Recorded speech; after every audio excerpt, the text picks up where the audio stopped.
Example 1.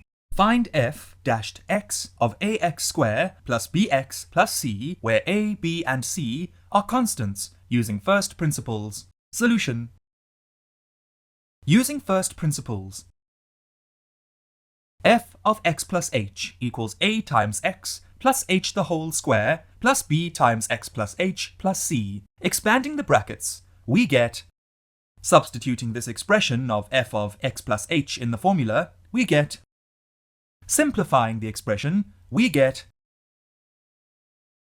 taking out h as the common factor, we get limit of h times 2ax plus ah plus b, the whole divided by h, as h tends to 0, dividing the numerator and denominator by h, provided h does not equal 0, we get, therefore f dashed x equals 2ax plus b, when h tends to 0, ah tends to 0.